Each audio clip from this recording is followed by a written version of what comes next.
Hello friends, Technique Malayalamത്തിലേക്ക് വീണ്ടും സ്വാഗതം. ഇന്ന് ഞാൻ പറയേണ്ട ആവശ്യമില്ല നമ്മൾ എന്തിനെ കുറിച്ചാണ് പറയാൻ പോകുന്നത് ബാക്കിലുള്ള ഷവമിന്റെ Redmi Smart TV ആണ്.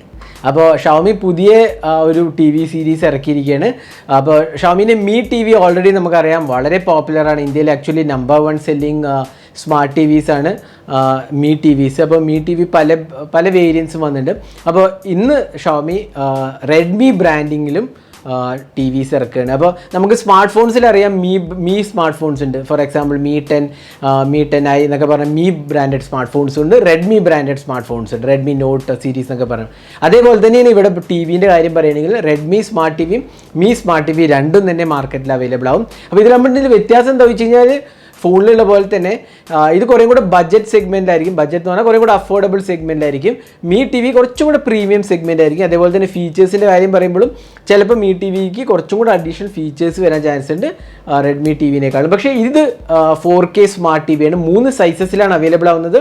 50 ഇഞ്ച്, 55 ഇഞ്ച്, 65 ഇഞ്ച്. നമുക്ക് കിട്ടിയിരിക്കുന്നത് X55, അതായത് 55 ഇഞ്ചിൻ്റെ TV ആണ് നമുക്ക് കിട്ടിയിരിക്കുന്നത്. അപ്പം ഇതിൻ്റെ വിശേഷങ്ങളാണ് നമ്മൾ പറയാൻ പോകുന്നത്. നമ്മൾ ഇതിൻ്റെ അൺബോക്സിംഗ് ഒന്നും ചെയ്യുന്നില്ല, കാരണം അൺബോക്സിംഗ് നിങ്ങൾക്ക് അറിയാലോ, TV ബോക്സിനകത്ത് കാര്യമായ ഒന്നും തന്നെ ഇല്ല. പിന്നെ അത് മാത്രമല്ല ഇത് ലാർജ് ബോക്സ് ആണ്. അതായത് ഇത് തുറന്ന് ഞാൻ ഒറ്റയ്ക്ക് അൺബോക്സ് ചെയ്യാന്ന് പറഞ്ഞാൽ കുറച്ചൊരു ബുദ്ധിമുട്ടുള്ള കാര്യം. അപ്പോൾ നമ്മൾ അൺബോക്സിങ് ചെയ്യുന്നില്ല. അതിന് പകരം നമ്മൾ ഈ TVൻ്റെ കംപ്ലീറ്റ് സെറ്റപ്പ്, എല്ലാ ഡീറ്റെയിൽസും, പിക്ചർ ക്വാളിറ്റിയും, ഇതിൻ്റെ ഇൻ്റർഫേസും, ഇതിനകത്ത് Android 10 ആണ് വരുന്നത്. അതേപോലെ തന്നെ സ്മാർട്ട് ഓപ്ഷൻസ് എല്ലാം തന്നെ ഉണ്ട്. ക്രോം കാസ്റ്റ്, ഗൂഗിൾ അസിസ്റ്റൻറ്റ്, അങ്ങനെ എല്ലാ ഫീച്ചേഴ്സും ഉണ്ട്. 4K പാനലാണ് എല്ലാത്തിലും വരുന്നത്. അപ്പോൾ ഇതാണ് ഒരു ബേസിക് ഐഡിയ Redmi Smart TVൻ്റെ. അപ്പോൾ നമുക്ക് ക്വിക്കായിട്ട് ഇതിൻ്റെ സെറ്റപ്പിലേക്ക് പോകാം. അത് കഴിഞ്ഞ് നമ്മൾ ഇൻ്റർഫേസും എല്ലാം തന്നെ പരിചയപ്പെടുത്തുന്നതാണ്. അപ്പോൾ അതിനു മുമ്പായിട്ട് ഈ ചാനൽ ആദ്യമായിട്ടാണെങ്കിൽ ആ സബ്സ്ക്രൈബ് ബട്ടൺ ഒന്ന് പ്രസ് ചെയ്യുക. അതേപോലെ തന്നെ ബെൽ ഐക്കൺ ക്ലിക്ക് ചെയ്യുമ്പോൾ നിങ്ങൾക്ക് എല്ലാ വീഡിയോസിൻ്റെയും നോട്ടിഫിക്കേഷൻ ലഭിക്കുന്നതാണ്. അപ്പോൾ ലെറ്റ്സ് ഗെറ്റ് സ്റ്റാർട്ടഡ്. അപ്പോൾ നമ്മൾ Redmi TV സെറ്റപ്പ് ചെയ്തിരിക്കുകയാണ്. അപ്പോൾ നമുക്ക് സെറ്റപ്പ് ചെയ്യേണ്ട പ്രോസസ്സ് വളരെ സിമ്പിളാണ്. കാരണം ആൻഡ്രോയിഡ് TVയിൽ നമ്മൾ ഫോളോ ചെയ്യേണ്ട സെയിം പ്രോസസ്സ് തന്നെയാണ്. ജസ്റ്റ് ഒരു ആൻഡ്രോയിഡ് സ്മാർട്ട് ഫോൺ ഉണ്ടെങ്കിൽ സെറ്റപ്പ് മൈ സ്മാർട്ട് ഫോൺ എന്ന്, അല്ലെങ്കിൽ സെറ്റപ്പ് മൈ ഡിവൈസ് എന്ന് പറഞ്ഞു കഴിഞ്ഞാൽ നമുക്ക് ഓട്ടോമാറ്റിക്കലി അത് സെറ്റപ്പ് ചെയ്യാവുന്നതാണ്. അല്ലെങ്കിൽ മാനുവലായിട്ട് നമ്മൾ ഇൻപുട്ട് ചെയ്യാം. ഫോർ എക്സാമ്പിൾ വൈഫൈയും നമ്മുടെ Gmail അക്കൗണ്ടൊക്കെ വേണമെങ്കിൽ മാനുവലി ഇൻപുട്ട് ചെയ്യാവുന്നതാണ്. അപ്പോൾ ഇൻപുട്ട് ചെയ്ത് കഴിഞ്ഞാൽ നമുക്ക് കിട്ടുന്ന മെയിൻ ഇൻ്റർഫേസ് ഇതാണ്. അപ്പോൾ ഈ ഇൻ്റർഫേസിൻ്റെ പ്രത്യേകത എന്ന് വെച്ചാൽ ഇത് സ്റ്റോക്ക് ആൻഡ്രോയിഡിൻ്റെ ഇൻ്റർഫേസ് ആണ്. അപ്പോൾ നിങ്ങൾക്ക് കാണാം ഏത് ആൻഡ്രോയിഡ് TV എടുത്താലും സ്റ്റോക്ക് ആൻഡ്രോയിഡ് ഇൻ്റർഫേസ് ആണ് വരുന്നത്. ഇത് Android 10 ആണ് വരുന്നത്. അപ്പോൾ നമുക്കിവിടെ ഇൻസ്റ്റാൾഡ് ആപ്സ് എല്ലാം കാണാം. For example patch wall, Netflix, അതേപോലെ ലൈവ് TV, യൂട്യൂബ്. പ്ലേ സ്റ്റോറിൽ പോയി കഴിഞ്ഞാൽ നിങ്ങൾക്ക് അഡീഷണൽ ആപ്സ് ഡൗൺലോഡ് ചെയ്യാവുന്നതാണ്. അപ്പോൾ പ്ലേ സ്റ്റോറിൽ നമുക്കറിയാം ആൻഡ്രോയിഡിൻ്റെ പ്ലേ സ്റ്റോറിൽ എല്ലാ ആപ്സും ഉണ്ട്. അതേപോലെ തന്നെ നമുക്ക് ഇവിടെയും ഡൗൺലോഡ് ചെയ്യാം. ഒരുപാട് ആപ്സ് അവൈലബിൾ ആണ്.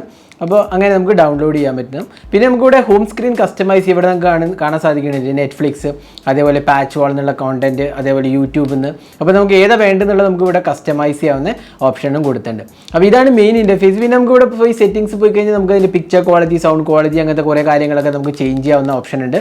പിന്നെ ഇതിൻ്റെ ഏറ്റവും ഇമ്പോർട്ടൻറ്റ് ആസ്പെക്ട് എന്ന് പറഞ്ഞാൽ ഇതിൻ്റെ പാച്ച് വാളാണ്. അപ്പോൾ പാച്ച് വാൾ എടുക്കുമ്പോൾ നമുക്ക് ഇതാണ് മെയിൻ പാച്ച് വാൾ ഇൻ്റർഫേസ് എന്ന് പറയുന്നത്. അപ്പോൾ ഷവമീൻ്റെ എല്ലാ TVയിലും വരുന്ന പാച്ച് വാൾ ഇൻ്റർഫേസ് ആണ്. അപ്പോൾ നമുക്കിവിടെ ഒരുപാട് ഓപ്ഷൻസ് ഉണ്ട്. Home, movies, TV shows, live, sports, kids, അങ്ങനെ എല്ലാ ഫീച്ചേഴ്സും ഉണ്ട് ഇതിനകത്ത്.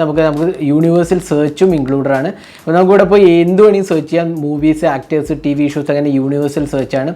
വളരെ യൂസ്ഫുള്ളായ സെർച്ചാണ്. പിന്നെ മുകളിലത്തെ ഓപ്ഷനിൽ പോയി കഴിഞ്ഞാൽ നമുക്കിവിടെ ആക്ച്വലി 2 മോഡുണ്ട്. ഹോം മോഡ്, അതായത് നമ്മളെല്ലാവർക്കും കാണാൻ വേണ്ടിയിട്ടുള്ള മോഡാണ്. എല്ലാ കൈൻഡ് ഓഫ് ആപ്ലിക്കേഷൻസും അല്ലെങ്കിൽ മൂവീസ്, TV ഷോസ് എല്ലാം തന്നെ അവൈലബിൾ ആണ്.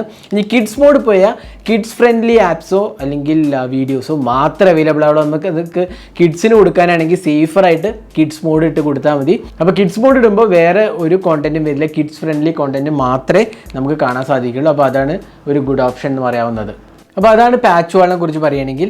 ഇനി നമുക്ക് ഇതിൻ്റെ പിക്ചർ ക്വാളിറ്റിയെ കുറിച്ച് ഒന്ന് ജസ്റ്റ് ബ്രീഫായിട്ട് പറയാം. അപ്പോൾ നമ്മൾ ഇനീഷ്യൽ ടെസ്റ്റിങ്ങിൽ എനിക്ക് തോന്നുന്നു നല്ലൊരു പിക്ചർ ക്വാളിറ്റിയാണ് ഓഫർ ചെയ്യുന്നത്. ഇതൊരു 4K പാനലാണ്, ഞാൻ നേരത്തെ പറഞ്ഞ പോലെ 4K പാനലാണ്. അതേപോലെ തന്നെ ഇതിനകത്ത് വരുന്നത് 3840x2160 പിക്സൽസ് ആണ്. ഇത് ഡോൾബി വിഷൻ സർട്ടിഫൈഡ് ആണ്. അതേപോലെ തന്നെ HDR10 ഉണ്ട്, റിയാലിറ്റി ഫ്ലോയും വിവിഡ് പിക്ചർ എഞ്ചിനും ഇൻക്ലൂഡഡ് ആണ്. അപ്പോൾ അതുകൊണ്ട് തന്നെ നല്ലൊരു ക്വാളിറ്റിയാണ് നമുക്ക് പറയാൻ സാധിക്കും. 4K പാനലായതുകൊണ്ട് തന്നെ നല്ല ഇൻഡെപ്ത് ആയിട്ട് നമുക്ക് നല്ല ഷാർപ്നെസ് ലെവൽസും അതേപോലെ തന്നെ ഡൈനാമിക് റേഞ്ചും നല്ലതാണ്. അപ്പോൾ ഓവറോൾ പിക്ചർ ക്വാളിറ്റിൻ്റെ കാര്യപ്പെടുത്തി നമ്മൾ ഫസ്റ്റ് ഇംപ്രഷൻസിൽ എനിക്ക് തോന്നുന്നു നല്ലൊരു പിക്ചർ ക്വാളിറ്റിയാണ് ഇത് ഓഫർ ചെയ്യുന്നത്. അതേപോലെ തന്നെ നല്ല ഷാർപ്പും അല്ലെങ്കിൽ വളരെ ഡീറ്റെയിൽഡ് ആയ പിക്ചേഴ്സാണ് വരുന്നത്. ബ്രൈറ്റ്നസ് ലെവൽസിൻ്റെ കാര്യത്തിലും അത്യാവശ്യം നല്ല ബ്രൈറ്റ്നസ് ലെവൽസാണ് ഓഫർ ചെയ്യുന്നത്. ഇനി ഇതിൻ്റെ പെർഫോമൻസിൻ്റെ കാര്യം പറയുകയാണെങ്കിൽ ഇതിനകത്ത് വരുന്നത് 64-bit quad core A55 CPU ആണ്, മാലി G52 MP2 GPU ആണ്, അതേപോലെ 2 GB ഓഫ് റാമും 16 GB ഓഫ് ഇൻറ്റേർണൽ സ്റ്റോറേജ് ആണ് വരുന്നത്. പല ടി വിസിലും 8 GB ഓഫ് ഇൻറ്റേർണൽ സ്റ്റോറേജ് ആണ് വരാറ്. അപ്പോൾ അതുകൊണ്ട് തന്നെ ഇത്തവണ ഷവമി യൂസർ ഫീഡ്ബാക്ക് ബേസ് ചെയ്തിട്ട് 16 GB ഓഫ് സ്റ്റോറേജ് ആണ് വരുന്നത്. പിന്നെ ALLM എന്ന് പറഞ്ഞൊരു ഓപ്ഷൻ കൂടിയുണ്ട്, അത് ഓട്ടോ ലോ ലേറ്റൻസി മോഡാണ് ഇൻക്ലൂഡ് ചെയ്തിരിക്കുന്നത്. അപ്പോൾ നമ്മൾ പാച്ച് വാളിനെ കുറിച്ച് പറഞ്ഞു, അതേപോലെ തന്നെ അതിൻ്റെ മെയിൻ ആസ്പെക്ട്സ് അതായത് പെർഫോമൻസിനെ കുറിച്ചും പറഞ്ഞു. അപ്പോൾ മീ ഹോം ആപ്പ് ഇതിനകത്ത് ഇൻക്ലൂഡഡ് ആണ്. ഫസ്റ്റ് ടൈമാണ് ടി വിയിൽ വരുന്നത്. മീ ഹോം എന്ന് പറഞ്ഞാൽ നമ്മളെല്ലാ സ്മാർട്ട് ഡിവൈസസും കണക്റ്റഡ് ഡിവൈസസിനെയും കൺട്രോൾ ചെയ്യാനുള്ള മീ ഹോം ആപ്പ് ഇപ്പോൾ ഇതിൽ അവൈലബിൾ ആണ്. പിന്നെ ഇനി കണക്ടിവിറ്റീൻ്റെ കാര്യം പറയുകയാണെങ്കിൽ ഇതിനകത്ത് വരുന്നത് 3 HDMI പോർട്ടാണ്, HDMI 2.1 പോർട്ടാണ്. അതിൽ ഒരെണ്ണം EARC സപ്പോർട്ടഡ് ആണ്, പിന്നെ 2 USB 2.0 പോർട്ട്, ഒരു optical port, 3.5mm audio Jack, Bluetooth 5.0, dual band wifi, പിന്നെ നമ്മുടെ റെഗുലറായ ഓഡിയോ വീഡിയോ പോർട്ടും പിന്നെ ലാൻഡ് പോർട്ടും ഇൻക്ലൂഡഡ് ആണ്. അപ്പോൾ പോർട്ടിൻ്റെ അറേഞ്ച്മെൻറ്റ് വളരെ നല്ല രീതിയിലാണ്, ഒരു L ഷേപ്ഡ് ആണ്, 2 സൈഡിലാണ് കൊടുത്തിരിക്കുന്നത്. അതുകൊണ്ട് തന്നെ ഈ പോർട്സ് ഒന്നും തമ്മിൽ ഇൻ്റർഫിയർ ചെയ്യുന്ന പ്രോബ്ലംസ് ഒന്നും തന്നെ ഇല്ല. അപ്പോൾ അതുകൊണ്ട് നല്ലൊരു സെറ്റപ്പാണ് കൊടുത്തിരിക്കുന്നത്. ഇനി ഡിസൈൻ ആൻഡ് ബിൽഡ് ക്വാളിറ്റിനെ കുറിച്ച് പറയുകയാണെങ്കിൽ നല്ല ഒരു ഡിസൈനാണെന്ന് പറയാം. വളരെ സ്ലിം ആൻഡ് ബെസൽലെസ് എക്സ്പീരിയൻസ് ആണ് കാണാൻ സാധിക്കുന്നത്. നമുക്ക് കാണാം ടി വിൻ്റെ ഓവറോൾ 4 സൈഡും വളരെ മിനിമലിസ്റ്റിക് ബെസൽസ് ആണ് വരുന്നത്. അതേപോലെ താഴെ വളരെ ചെറുതായിട്ട് റെഡ്മി എന്ന് പറഞ്ഞ ബ്രാൻഡിങ്ങും കാണാം. അപ്പോൾ ഓവറോൾ ബിൽഡ് ക്വാളിറ്റിയും ഫിറ്റ് ആൻഡ് ഫിനിഷും നല്ലതാണ്. പിന്നെ ഇതൊരു ബഡ്ജറ്റ് സെഗ്മെൻറ്റിൽ വരുന്ന 4K TV ആയതുകൊണ്ട് തന്നെ അത്യാവശ്യം നല്ല ക്വാളിറ്റിയും വരുന്നുണ്ട്. പിന്നെ ഇതിൻ്റെ സ്റ്റാൻഡ്, അതായത് നമ്മുടെ ടേബിൾ സ്റ്റാൻഡും വളരെ നല്ല ഒരു ക്വാളിറ്റിയാണ് ഓഫർ ചെയ്യുന്നത്. പിന്നെ ഇതിൻ്റെ ബാക്കിൽ ഒരു വലിയൊരു റെഡ്മി എന്ന് പറഞ്ഞ ബ്രാൻഡിങ്ങും കൂടെ നിങ്ങൾക്ക് കാണാൻ സാധിക്കും. അപ്പോൾ ഓവറോൾ ബിൽഡ് ക്വാളിറ്റിയും ഫിറ്റ് ആൻഡ് ഫിനിഷ് എനിക്ക് ഒന്ന് കുഴപ്പമില്ല, നല്ല ഒരു ഓപ്ഷനാണ് പ്രൊവൈഡ് ചെയ്തിരിക്കുന്നത്. ഇനി ഇതിൻ്റെ ഓഡിയോ ഔട്ട്പുട്ടിൻ്റെ കാര്യം പറയുകയാണെങ്കിൽ ഇതിനകത്ത് വരുന്നത് 30 വാട്ട് ഓഡിയോ സൗണ്ട് ഔട്ട്പുട്ടാണ്.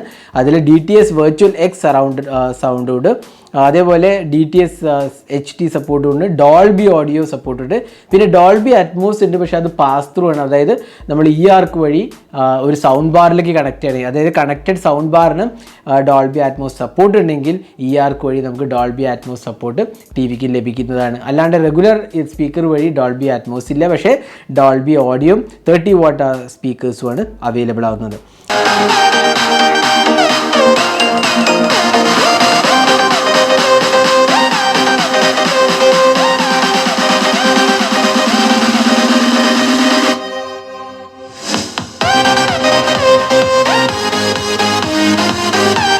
അപ്പോൾ ഇതാണ് നമ്മുടെ ടി വിനെ കുറിച്ചുള്ളൊരു ബ്രീഫ് ഐഡിയ പറയുകയാണെങ്കിൽ.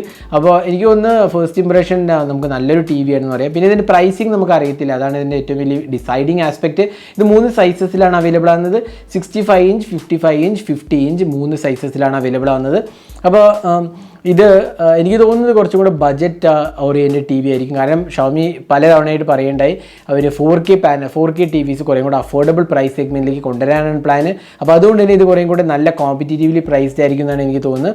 അപ്പോൾ മീ ടി വിയേക്കാളും താഴ്ന്നിരിക്കുന്നതാണ് എൻ്റെ ഒരു ഗെസ്. അപ്പോൾ മിക്കവാറും മീ ടി വിയേക്കാളും ചീപ്പറായിട്ടായിരിക്കും ഇത് വരാൻ ചാൻസ് ഉള്ളത്. അപ്പോൾ പ്രൈസ് അനൗൺസ് ചെയ്യുമ്പോൾ നമ്മൾ കമൻറ്റ് സെക്ഷനിൽ പ്രൈസിനെ കുറിച്ച് പറയുന്നതാണ്. അപ്പോൾ ഓവറോൾ നമ്മുടെ ഫസ്റ്റ് ഇംപ്രഷൻസിൽ എനിക്ക് തോന്നുന്നു നല്ലൊരു ടി വി ആയിട്ട് എനിക്ക് തോന്നി. നല്ല പാനലും പ്രത്യേകിച്ച് നല്ല ക്വാളിറ്റി പാനലാണ്, നല്ല ഡീപ്പ് കളേഴ്സും നല്ല വൈബ്രൻറ്റ് കളേഴ്സും, അതേപോലെ തന്നെ സൗണ്ട് ക്വാളിറ്റീൻ്റെ കാര്യം പറയുകയാണെങ്കിൽ അത്യാവശ്യം കുഴപ്പമില്ലാത്ത ഒരു പെർഫോമൻസ് നമുക്ക് കാണാൻ സാധിച്ചു. പിന്നെ കണക്ടിവിറ്റി ഓപ്ഷൻ ആണെങ്കിലും പാച്ച് വാളാണെങ്കിലും എല്ലാം കൊണ്ട് തന്നെ എനിക്ക് തോന്നുന്നു നല്ലൊരു 4K പാനലാണ് ഓഫർ ചെയ്യുന്നത്.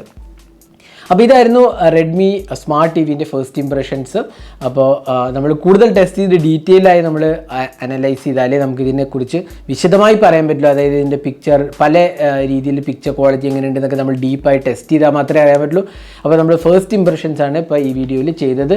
അപ്പോൾ ഡീറ്റെയിലായി പിന്നീട് നമ്മൾ ഇതെല്ലാം ടെസ്റ്റ് ചെയ്തിട്ട് പിന്നീട് വീഡിയോ ചെയ്യുന്നതാണ്.